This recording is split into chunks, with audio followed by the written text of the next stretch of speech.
Yes, yes, my dear students, very welcome to you again in your biome academic and spiritual science classes. Dear students, कल के lecture के आगे आज chemical coordination and integration वाले chapter में हम एक स्टेप आगे चल रहे हैं। आज हम लोग हाइपोथैलेमस के आगे वाला पोर्शन इंडोक्राइन सिस्टम में पिट्यूटरी ग्लैंड को कवर करते हैं। डियर स्टूडेंट्स, सबसे पहले हम इस लेसन को आगे कैरी फॉरवर्ड करें। आप लोगों को थोड़ा सा अवसर दे रहे हैं कि सबसे पहले आप इसका पूरा व्हाइट बोर्ड का स्क्रीनशॉट ले लीजिए। ठीक है, यस, स्क्रीनशॉट ले लीजिए।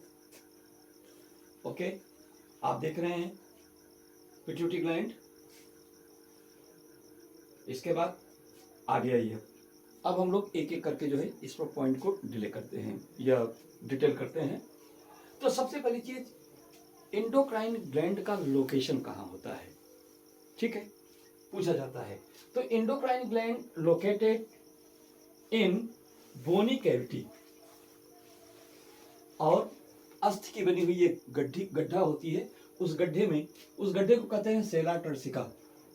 ठीक, और सेला टर्सिका के में वो स्थित होती है। ये सेला टर्सिका जो है हमारे स्कल के स्फेनॉइड बोन का पार्ट होता है। यानी स्कल के स्फेनॉइड बोन में बनी हुई एक कैविटी जिसको सेला टर्सिका कहते हैं, उसमें आपका ये जो पिट्यूटरी ग्लैंड होता है वो सिचुएटेड होता है, स्थित होता है। ठीक, आगे देखिए। आज हम लोगों का टारगेट यही है कि ये जो हमारा पिट्यूटरी ग्लैंड है इसके कितने पार्ट होते हैं। तो इसके मुख्य रूप से 3 पार्ट होते हैं। 2 पार्ट तो दिखाई पड़ते हैं एंटीरियर लोब और पोस्टीरियर लोब के रूप में, और जो तीसरा पार्ट होता है वो अलग से आइसोलेट नहीं होता है। वो एंटीरियर लोब के ही उस पोर्शन की तरफ जिधर पोस्टीरियर लोब होता है उधर जो है स्थित होता है, लेकिन एंटीरियर लोब में ही वो मर्ज होता है, जिसको कहते हैं पार्स इंटरमीडिया।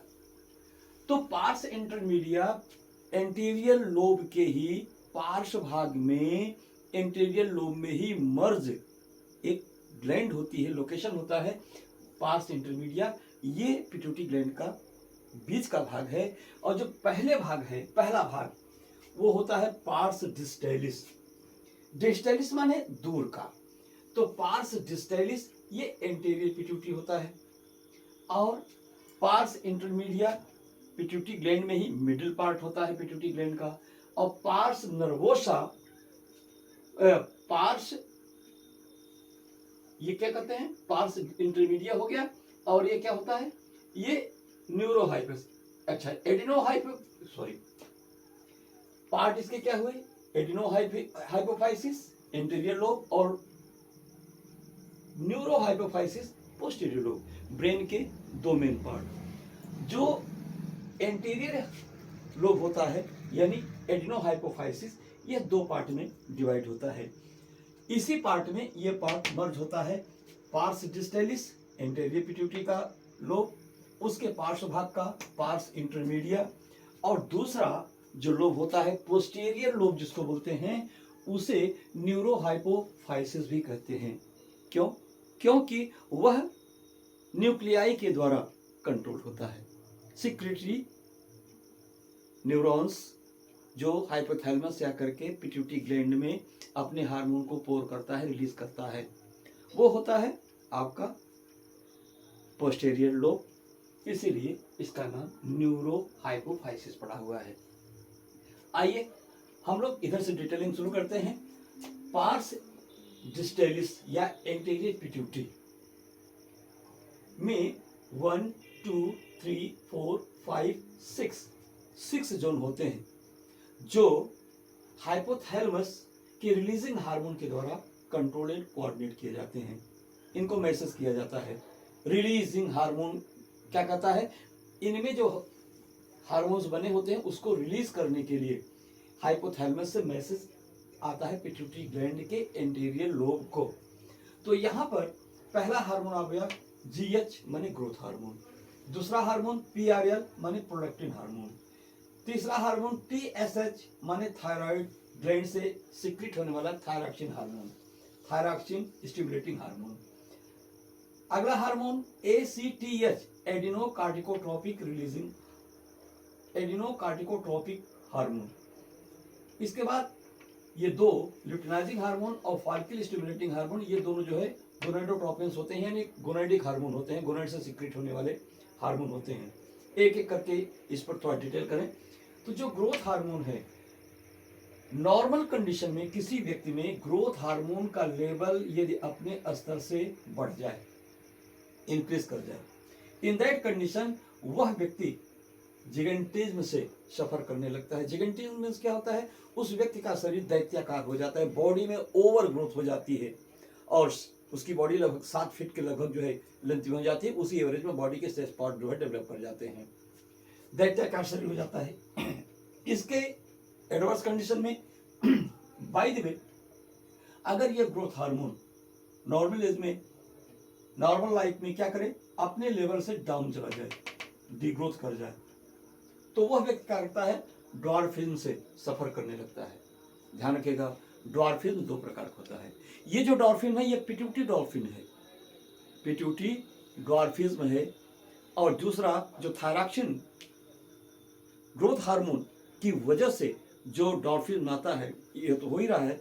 जो दूसरा हार्मोन जो दूसरी तरह से व्यक्ति डॉर्फिन से सफर करता है, उसमें और इसमें अंतर है। दूसरे टाइप का जो डॉर्फिज्म होता है, बौनापन होता है, उसमें व्यक्ति का शरीर स्टंट कर जाता है, पूरी बॉडी ग्रोथ क्या हो जाती है? म्यूट कर जाती है, डेवलप नहीं कर पाती, और साथ ही साथ मेंटल ग्रोथ भी नहीं होता है। लेकिन इस प्रकार के पिट्यूटरी डॉर्फिज्म में व्यक्ति का बॉडी ग्रोथ तो रुक जाता है, लेकिन मेंटल ग्रोथ बराबर रहता है। एक नॉर्मल हेल्दी पर्सन के जैसा उसमें बौद्धिक क्षमता रहती है। जैसे आप लाल बहादुर शास्त्री को देखिए, 4 फीट वाले इंसान को देखिए, बॉडी का ग्रोथ भले रुक जाए, लेकिन मेंटल ग्रोथ जो है उनमें होती है, और मेंटल जो इंटेलिजेंस है उनमें मेंटेन होती है। तीसरी चीज ये है कि यदि मिडिल एज में ग्रोथ हार्मोन अपने जनरल सिक्रेशन से बहुत हाइपर हो जाए, ज्यादा हो जाए, तो ऐसी कंडीशन में व्यक्ति में डिसफिगरमेंट शुरू हो जाता है। डिसफिगरमेंट में चेहरे की बनावट का, अस्थियों का बेढब्बे ढंग से बढ़ जाना, हाथ की उंगलियों, हाथ या जो लॉन्ग बोन्स है उसमें एबनॉर्मल ग्रोथ हो जाना, जिससे बॉडी में क्या होता है? वो विकृति उत्पन्न हो जाती है, और इस कंडीशन को कहते हैं एक्रोमेगेली। ठीक है, जैसे कि एग्जाम्पल के रूप में आप समझ सकते हैं, ये जो WWF का जो फाइटर है, आपका खली का जो शरीर है, वो इसी एक्रोमेगेली का ही एग्जाम्पल है। डियर स्टूडेंट, आगे देखिए, अब प्रोलैक्टिन हार्मोन है। तो प्रोलैक्टिन हार्मोन क्या करता है? ये ग्रोथ कराता है। किसका ग्रोथ कराता है? मेमोरी ग्लैंड का, and also formation of milk. Prolactin 2 function है। प्रोलैक्टिन मेमोरी ग्लैंड, दुग्ध ग्रंथि का निर्माण भी कराता है, और साथ ही साथ उसमें मिल्क के फॉर्मेशन को भी ये प्रमोट करता है। अगली condition TSH, thyroxine stimulating hormone. ये जो थायराइड, इसका टारगेट जो है थायराइड ग्लैंड होता है। थायराइड ग्लैंड में क्या करता है? जब ये हार्मोन उसको मोटिवेट करता है, स्टिमुलेट करता है, तो थायराइड ग्लैंड क्या करती है? थायरॉक्सिन का फॉर्मेशन करती है। थायरॉक्सिन 2 होता है, T3 और T4, ट्राई आयोडोथायरोनिन, और T4 टेट्रा आयोडोथायरोनिन। आपको यहाँ ये भी जान लीजिए, ये T3 और T4 के फॉर्मेशन के लिए आयोडीन बहुत आवश्यक होता है। यदि आयोडीन की डिफिशियंसी बॉडी में होगी, तो इस हार्मोन के स्टिमुलेशन के बावजूद भी उसमें T3 T4 का फॉर्मेशन नहीं करता, थायरॉक्सिन का फॉर्मेशन नहीं होगा, और वह व्यक्ति क्या हो जाएगा? वो हाइपोथायरॉयडिज्म से जो है सफर करने लगेगा। अभी थायराइड वाले पोर्शन में, चैप्टर में हम इसके बारे में डिटेल चर्चा करेंगे। अभी हम लोग इतना जान लें। तीसरी चीज है ACTH, एडिनोकार्टिकोट्रोपिक हार्मोन। इस एडिनोकार्टिकोट्रोपिक हार्मोन जो कि पिट्यूटरी ग्लैंड से सिक्रेट होता है, इसका टारगेट होता है एड्रिनल कॉर्टेक्स। एड्रिनल ग्लैंड जो किडनी के ऊपर पैर में एड्रिनल ग्लैंड्स होते हैं, वो इसका टारगेट होता है। और यह एड्रिनल ग्लैंड एड्रिनल कॉर्टेक्स जो होता है, ये दो प्रकार के हार्मोन का सीक्रेशन करता है, कार्टिक वाला पोर्शन, मेडुला वाला पोर्शन। तो ग्लूकोकार्टिकॉइड्स और मिनरलोकार्टिकॉइड्स ये दो हार्मोन सीक्रेट करता है। ध्यान दीजिएगा, जैसा कि नाम से ही है, ग्लूकोकार्टिकॉइड्स का मतलब क्या होता है, ग्लूकोज, कार्बोहाइड्रेट, कार्बोहाइड्रेट की मेटाबॉलिज्म से ये रिलेटेड होता है। आर टाइप ऑफ कार्बोहाइड्रेट का मेटाबॉलिज्म या डाइजेशन इस हार्मोन के प्रभाव में होता है। और मिनरलोकार्टिकॉइड्स ये मिनरल डाइजेशन में सपोर्ट करता है। तो इस प्रकार से दोनों हार्मोन के अलग अलग फंक्शन होते हैं। और बेटा ये भी जान लीजिए कि ये जो एड्रिनल कॉर्टेक्स है, एड्रिनल कॉर्टेक्स के साथ साथ अब अगला हार्मोन आ गया आपका ल्यूटिनाइजिंग हार्मोन और फॉलिकल स्टिमुलेटिंग हार्मोन। तो ल्यूटिनाइजिंग हार्मोन ये और फॉलिकल स्टिमुलेटिंग हार्मोन ये दोनों पिट्यूटरी ग्लैंड से ही, पिट्यूटरी ग्लैंड के इंटीरियर पार्ट से सीक्रेट होते हैं, किंतु इनका टारगेट टेस्टिस और फीमेल का ग्राफियन फॉलिकल होती है। तो ल्यूटिनाइजिंग हार्मोन मेल के टेस्टिस में एंड्रोजन के सीक्रेशन को मोटिवेट करती है, स्टिमुलेट करती है। एंड्रोजन फॉलिकल स्टिमुलेटिंग हार्मोन के सपोर्ट में क्या करता है, मेल में स्पर्मेटोजेनेसिस, शुक्र निर्माण की क्रिया में भाग लेता है। और ल्यूटिनाइजिंग हार्मोन ग्राफियन फॉलिकल को स्टिमुलेट करता है और इसके हार्मोन की वजह से जो मेच्योर ग्राफियन फॉलिकल होता है वो फट जाती है और क्या होता है, उसमें जो ओवम होता है वो ओवम डिस्चार्ज हो जाता है, यानी ओव्यूलेशन हो जाता है। यह कंडीशन, जिस कंडीशन में यह घटना घटती है उसको एलएस सर्ज बोलते हैं, यानी peak concentration of luteinizing hormone in female body. इसके बाद जब ग्राफियन फॉलिकल से ओव्यूलेशन के बाद ओवम डिस्चार्ज हो जाता है, फिमरी में, फैलोपियन ट्यूब की फिमरी में चला जाता है, फैलोपियन ट्यूब में चला जाता है, तो उसके बाद जो रिमेनेंट्स होता है, यानी जो फटी हुई ग्राफियन फॉलिकल होती है, वो भी उसको कार्पस लुटियम कहते हैं और ऐसी कंडीशन में ये प्रोजेस्टेरॉन का सिक्रेशन करती है। तो ध्यान दीजिएगा कि फीमेल में दो ही हार्मोन बनते हैं, एक होता है estrogen. Estrogen hormone maturing follicle से सीक्रेट होता है और ये जो प्रोजेस्टेरॉन है ये हार्मोन कार्पस लुटियम से सीक्रेट होता है। ये दोनों हार्मोन क्या करते हैं, सेकेंडरी सेक्सुअल कैरेक्टर के डेवलपमेंट में सपोर्ट करते हैं और कमिंग फीटस के जो है केयर में ये सपोर्ट करते हैं। इसके बाद है follicle stimulating hormone. Follicle stimulating hormone का टारगेट जो है ओवेरियन फॉलिकल होता है और इस हार्मोन के प्रभाव से फॉलिकल में क्या होता है, ग्रोथ होना शुरू हो जाती है। ठीक, इसके बाद आए पार्स इंटरमीडिया। पार्स इंटरमीडिया क्या करता है, एक विशेष प्रकार के हार्मोन का सिक्रेशन करता है जिसका नाम है MSH, melanocytes secreting hormone. Melanocyte secreting hormone का टारगेट स्किन होता है, स्किन के सेल्स होते हैं, स्किन सेल्स में क्या करता है, यह मिलेनोसाइट्स, स्किन का मिलेनोसाइट सेल्स होते हैं और उस सेल में मिलेनिन के फॉर्मेशन को यह हार्मोन स्टिमुलेट करता है। और जब मिलेनिन का फॉर्मेशन होता है तो मिलेनिन के फॉर्मेशन से ही स्किन में फेयरनेस डिक्रीज करती है और डार्कनेस इंक्रीज करती है। यानी प्लांट में कलर के लिए रिस्पांसिबल तो क्लोरोप्लास्ट होता है, लेकिन ह्यूमन के बॉडी कलर के लिए रिस्पांसिबल यही मिलेनिन होता है। आजकल जो क्या करते हैं, आजकल कॉस्मेटिक में जो विभिन्न प्रकार के फेयर क्रीम लगते हैं, फेयर एंड लवली, क्या क्या तमाम कंपनियों के ब्रांडेड आए हैं, उनका फंक्शन क्या होता है, उनका फंक्शन होता है वो सेल के अंदर जाकर के क्या करते हैं, मिलेनिन की मात्रा को घटाते हैं। और जब मिलेनिन की मात्रा, melanin is a type of protein, melanin की मात्रा घटने के बाद क्या होता है, बॉडी में फेयरनेस आना शुरू हो जाता है। लेकिन ये अच्छी कंपनियों के द्वारा ही मिल सकता है, मुझे किसी कंपनी की ऐड नहीं करना है, लेकिन उसका फंक्शन यही होता है। तो ये pigmentation of the skin, pigmentation of skin यानी शरीर के कलर के रंग के लिए जो रिस्पांसिबल हार्मोन होता है वो मेलेनोसाइट स्टिमुलेटिंग हार्मोन होता है, जो पार्स इंटरमीडिया, पिट्यूटरी ग्लैंड के पार्स इंटरमीडिया रीजन से जो है सीक्रेट किया जाता है। अब आ गया ये न्यूरोहाइपोफाइसिस जो पोस्टीरियर लोब होता है पिट्यूटरी ग्लैंड का, तो पोस्टीरियर ग्लैंड का जो पोस्टीरियर लोब होता है वह दो प्रकार के हार्मोन का सिक्रेशन करता है।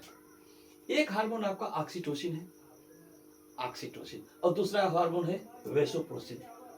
वेसोप्रोसिन हार्मोन को ही एडीएच हार्मोन या एंटी डाययूरेटिक हार्मोन कहते हैं। क्यों ऐसा कहते हैं, अभी चर्चा करते हैं। पहले ऑक्सीटोसिन हार्मोन के बारे में जान लीजिए बेटा।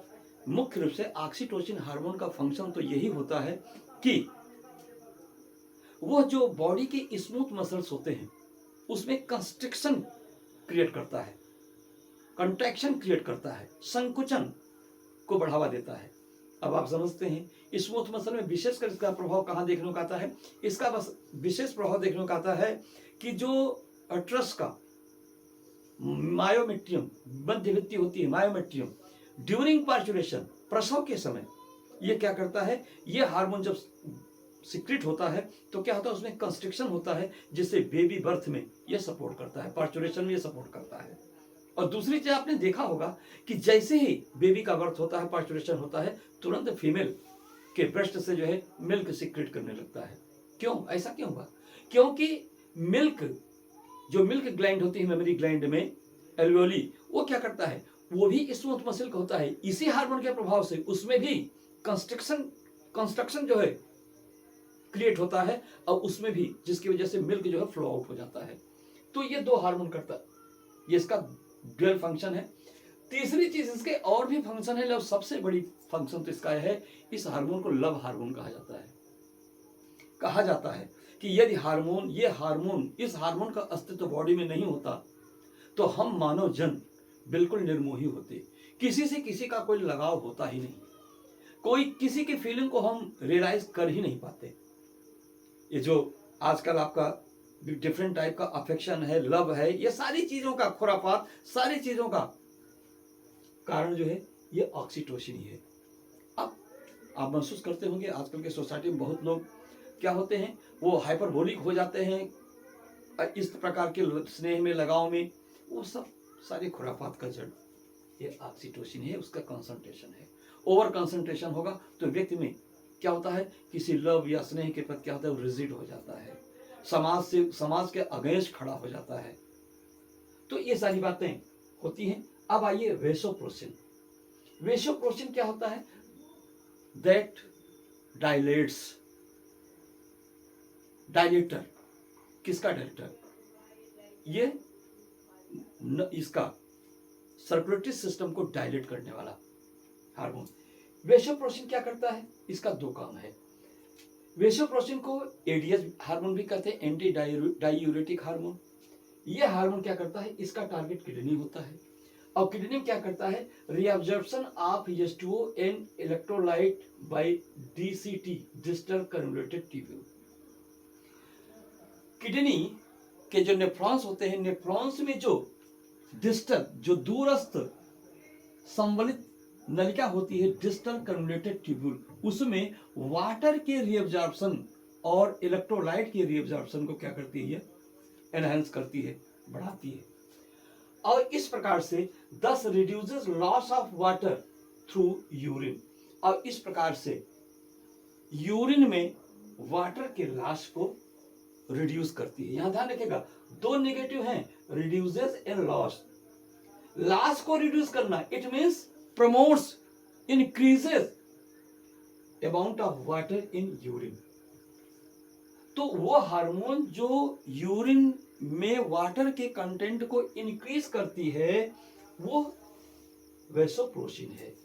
और इस इवेंट्स को हम कहते हैं diuresis. Diuresis mean increasing the quantity of water in urine, और you can say reducing the loss of water in urine. दोनों चीजें एक ही मीनिंग रखती हैं। Therefore due to diuresis process, this hormone is known as ADH, anti-diuretic hormone. Okay, diminished ability of kidney, diminish माने reducing, कम से कम। Kidney की इस एबिलिटी, किडनी की एबिलिटी, क्षमता का क्या करना, diminish ability of kidney to stop water loss. Water loss को रोकने की जो किडनी की क्षमता है उसकी कमी आने से क्या होता है, डायबिटीज इंसिपिडस रोग हो जाता है व्यक्ति को। तो ये जो डायबिटीज इंसिपिडस है ये डायबिटीज मेलिटस से डिफरेंट है। डायबिटीज इंसिपिडस जिसको ब्रीफ में DI लिखते हैं, इसके सिम्टम क्या होते हैं, इंटेंस थर्स्ट। इस रोग से सफर करने वाले व्यक्ति में इंटेंस अत्यधिक मात्रा में प्यास लगती है एंड हैवी यूरिनेशन, और बार बार वो क्या करता है, यूरिन को डिस्चार्ज करता है। तो इस प्रकार से ये पिट्यूटरी ग्लैंड्स के हार्मोन और उससे रिलेटेड उनके फंक्शन और नाम हुए। हाँ, शार्ट में पिट्यूटरी ग्लैंड से जो भी हार्मोन सीक्रेट होते हैं उनके लिए ये ब्रीफ चार्ट आपके लिए है, फ्लो चार्ट। यहाँ पर लिख करके लिख भी लीजिएगा और इसे याद भी कर लीजिएगा, वेरी वेरी इंपॉर्टेंट आपके लिए। नेम ऑफ पिट्यूटरी हार्मोन्स कौन कौन है, GH means growth hormones, PRL means prolactin hormone, TSH thyroid stimulating hormone, ACTH adrenocorticotropic hormone, LH luteinizing hormone, FSH follicle stimulating hormone, MSH melanocytes stimulating hormone, ADH anti diuretic hormone. Dear students, ये सारे points को आप note कीजिएगा। हम लोग अगले lecture में आगे चलेंगे, लेकिन जाने से पहले आप एक छोटा सा एक प्रश्न आपसे है।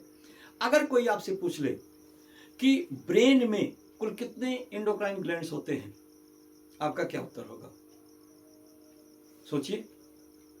अभी लेक्चर आपको मिला है इसके पहले, अब आज आप इसका उत्तर बताइए। तो ध्यान रखिएगा, ब्रेन में 3 एंडोक्राइन ग्लैंड्स होती हैं।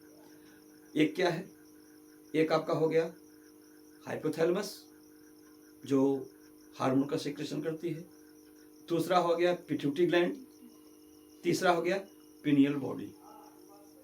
तो कल हम लोग पिनियल बॉडी और उससे रिलेटेड अदर हार्मोन्स के बारे में भी डिटेल में स्टडी करेंगे। बेटा आज के लिए इतना। लेक्चर अच्छा लगे तो और भी बच्चों को जो लाभ लेना चाहते हैं उन्हें सजेस्ट कीजिए।